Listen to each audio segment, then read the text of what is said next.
ఈ రోజు star borewells Mancherial ఛానల్లో ఆఫ్ కేసింగ్ బోర్లు వేసుకునే వాళ్ళకి ఉండే అడ్వాంటేజెస్ ఏంటియో ఫ్యూచర్ లో మీకు చెప్తానండి. మన ఇంటి కొరకు ఆఫ్ కేసింగ్ బోర్లు వేసుకునే వాళ్ళకి ఉండే ముఖ్యమైన అడ్వాంటేజ్ ఫుల్ కేసింగ్ వేసుకునే వాళ్ళకి ఉండదండి. అంటే దీని అవసరం ఇప్పుడు కాదు, ఫ్యూచర్ లో ఒక 15-20 సంవత్సరాల తర్వాత మనకు తెలుస్తుంది.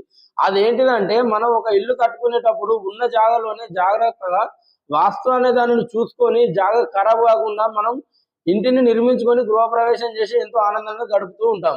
తర్వాత కొన్ని సంవత్సరాల తర్వాత ఇప్పుడు మనం ఒక 500 ఫీట్ల బోరు వేస్తే కొన్ని సంవత్సరాల తర్వాత చుట్టుపక్కల ఇండ్లు అనేటివి ఎక్కువయ్యి నీటి వాడకం అనేది ఎక్కువ అవడంతో ఆ వాటర్ అనేది మనకు సరిపోక ఆ 500 ఫీట్ల బోర్లోనే మళ్ళీ ఒక 300 ఫీట్లు పెంచుకుందాం అనుకోండి.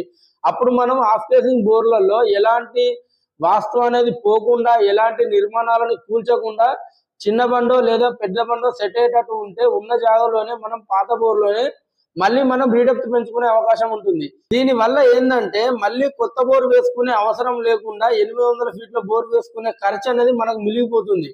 కేవలం ఆల్రెడీ 500 ఫీట్ల బోర్ పాతది ఉన్నది కాబట్టి దాంట్లో మళ్ళీ ఒక 300 రీడెప్త్ పెంచుకుంటే సరిపోతుంది. అంటే 300 ఫీట్ల డ్రిల్లింగ్ పైసలు, అలాగే పాతది ఏదైతే 500 ఫీట్లది ఉందో దానికి రాడ్ ప్రెషింగ్ ఛార్జ్ చెల్లిస్తే సరిపోతుంది. అదే ఫుల్ కేసింగ్ ఉన్న ఇంటి వాళ్ళు 500 ఫీట్ల బోర్ని 800 ఫీట్లు చేయించుకుందామంటే ఈ ఛాన్స్ వాళ్ళకు ఉండదు.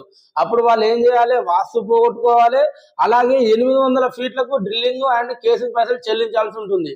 కాబట్టి ఆఫ్ కేసింగ్ వేసుకునే వాళ్ళకు ఉండే ముఖ్యమైన అడ్వాంటేజ్ అనేది ఏంటిదో ఈ వీడియోలో మీకు అర్థమైంది అనుకుంటున్నాను. వీడియో మీకు నచ్చితే లైక్ చేయండి, షేర్ చేయండి.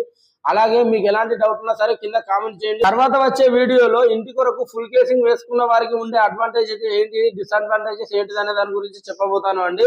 అంతవరకు ఛానల్ ని సబ్స్క్రైబ్ చేసుకోండి, సపోర్ట్ చేయండి. Thank you.